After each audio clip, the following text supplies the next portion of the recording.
What if Africa's biggest problem is that we remember too much? We remember the negative things, that we don't collaborate, that we don't read, that we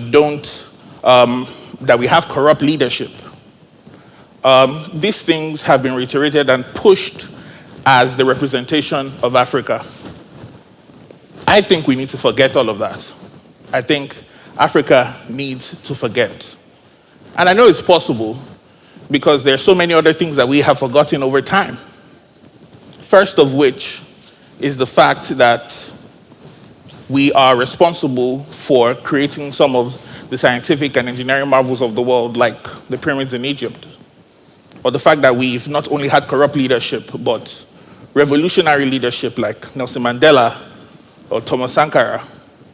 Or the fact that we are from wealth and royalty like Mansa Musa, whose possession and charity of wealth, was so massive that it collapsed the world's economy at the time.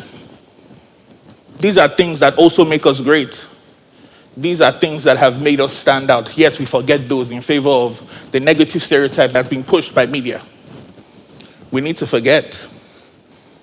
Now, I'll take a step back and talk about Roger Federer and tennis.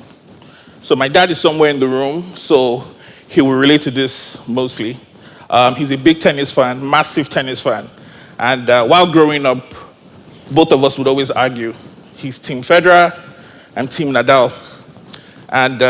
But for the sake of this conversation, I'll talk about Federer for a little bit. Now, in 2024, he had a commencement speech at Dartmouth University, and he spoke about the fact that in his entire career of over 2 decades, he had played about 1,500 plus matches. But what he said next shook me.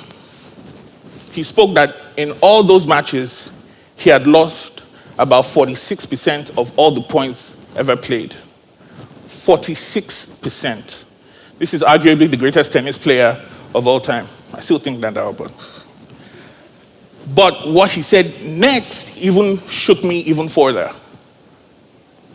Out of those 46% points lost, he still ended his career with winning about 80% of all his games. I know it feels like mathematical gymnastics, but how can you lose 46% of individual points and still win 80% of all your games? That's because Federer had what I like to term the next point mindset. Africa must fail fast. Now, I know I said fail before. That was a little bit of, just hooking you guys on. But Africa must fail fast. And what I mean by this is simple. I feel like there's nothing great that is achieved without a series of failures. And due to the history and the burden that has been placed on Africa through media and storytelling, we seem to be ashamed, and we seem to be shy, and we seem to be reserved, and we seem not to want to take the risks that would advance us as a people. But I will tell you a story. Now, I'm a filmmaker, and next year makes it 10 years I've been in this career. And I can tell you for a fact that even though I've produced over 100 commercials, music videos, I've produced over 60 episodes of television, every time I saw the first cut of anything I've done, I would feel a type of way. And so one day I was watching some videos and I saw an interview by Martin Scorsese. He's a great filmmaker, one of the greatest directors of our generation, worked on films like Wolf of Wall Street. And he said that even though he had produced all these Oscar-winning films, every time he saw the first cut, he would feel physically sick, stomach turning, and I could relate because I was like, this is me. But then I noticed something. The faster it took me to get the first cut out, I got the courage to go for a second cut. I'll still feel horrible, but a little better. Then the third cut, then the fourth cut, then the fifth cut. And by the sixth cut, I was God's blessing to film. So this taught me a lesson. Failing fast is part of the process. And in order to achieve what we want to as Africans in telling our stories, in moving the technological advancements forward, we need to be able to accept failure. It is part of the process and it cannot be denied. Now, the African Union states that about 70,000 skilled labor leaves Africa annually. That's a lot. Skilled labor. In order for us to close this gap, Africa must collaborate. Africa must collaborate. Now, I know for some of us, the idea of collaborating is arguing about who makes the best jollof or frivolous things. But I honestly believe that in today's world, with the advancement of technology, and I keep going back to AI because it cannot be ignored. Imagine many years ago, if Kunle in Nigeria, Kofi in Ghana, Kenny in Kenya wanted to come together and make an animated film about Africa. It would take millions of dollars. It would take miles of travel. It would take many years. However, with the advancement of technology, you can spool out a visualizer in 48 hours across borders. AI has made things simple, and we must imbibe that into our workflow. Now, I believe that in today's world, it is impossible for you to succeed without two major pillars: technology to optimize your operations, and media to tell your story.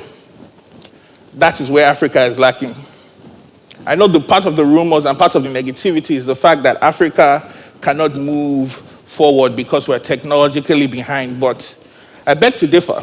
Now, I know that there have been multiple revolutions over the time. We missed out on the Industrial Revolution. We also, late 90s, 2000s, the dot-com bubble, I believe Africa missed out on that as well. But for the first time, and I have to say this very clearly, for the very first time, Africa has an opportunity to be ground zero on a global revolution, and that is artificial intelligence.